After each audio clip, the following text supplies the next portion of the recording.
All right.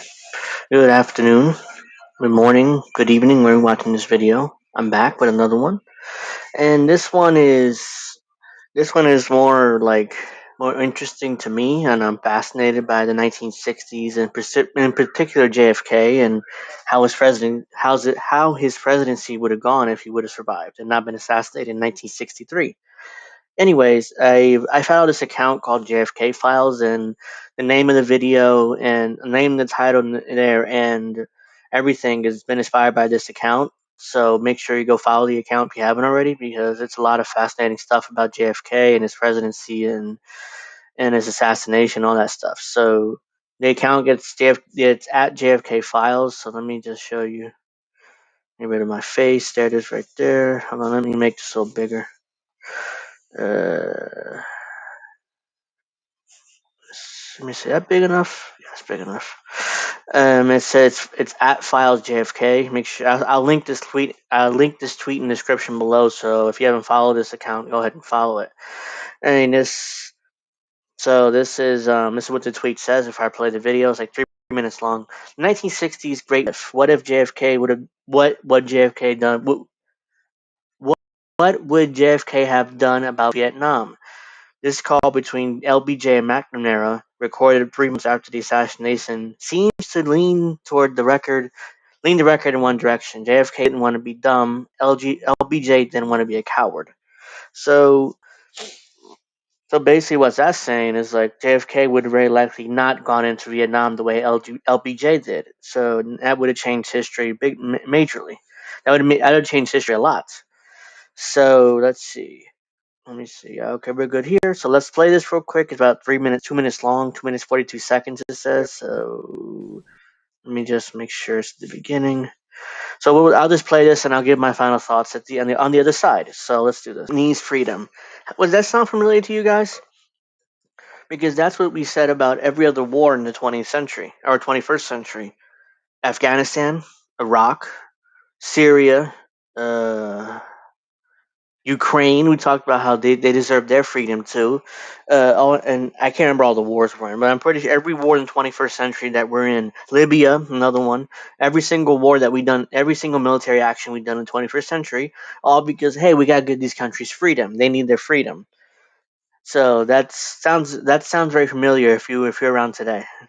What LBJ just said there. Let's keep going. We could pull out of. And that can never happen, right? We That part of the world will go to the communists. And that can never happen, right? I mean, just we can't allow communism to spread. That was the attitude of you to make any statements about withdrawing. So I mean, again, there's LBJ just openly saying, "Yeah, I want to go into Vietnam," and JFK and McNamara were fools for saying they wanted to talk about withdrawal.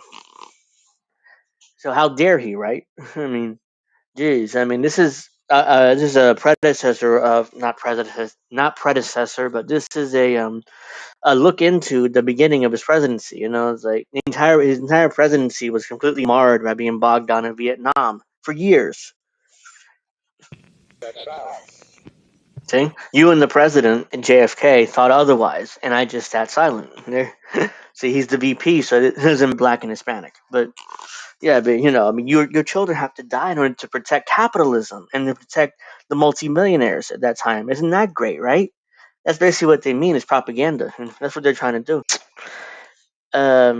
Yep, that tells me. I mean, I've gone back and forth whether JFK would have gone into Vietnam or not if he would have been able to serve out a second term, because he probably would have been reelected. I mean, this is JFK, one of the most popular presidents of all time, and still is to this day.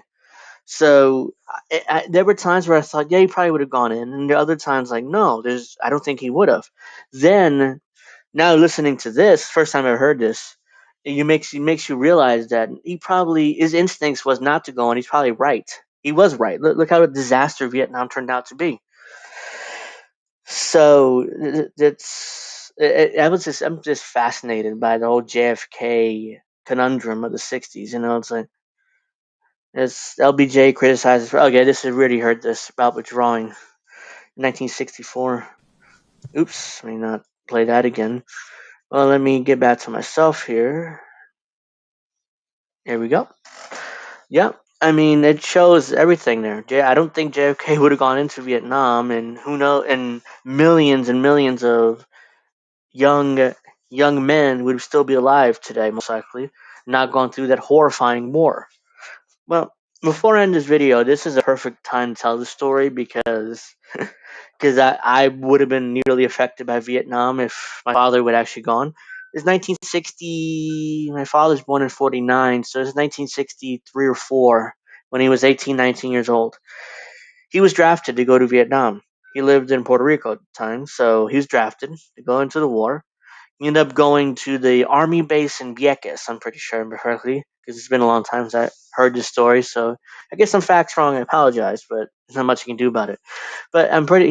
His father, my grandfather, drove him to the army base in Vieques, Puerto Rico, which is like half an hour drive from where we live, and he dropped him off, and he's like, "Oh, see you. Hopefully, we'll see you again." Because we all knew at that time how quickly the men were dying. In Vietnam.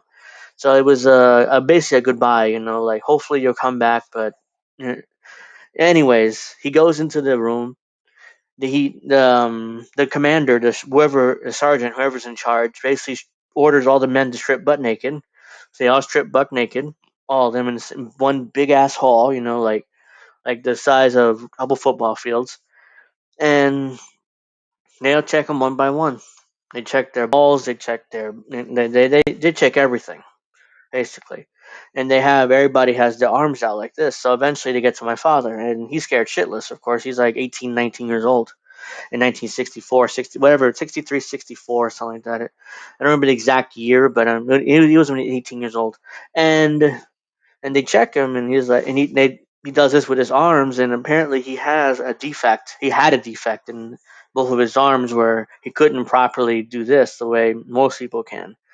So they basically send him home. It's like you cannot carry because, as you guys know, at the time they had these big book bags. Like they were like 150, 200 pounds. They were gigantic book bags, and not but they were like just backpacks basically. The gigantic backpacks. I'm sure you've seen them in Vietnam movies and stuff like that, or pictures of the war at the time.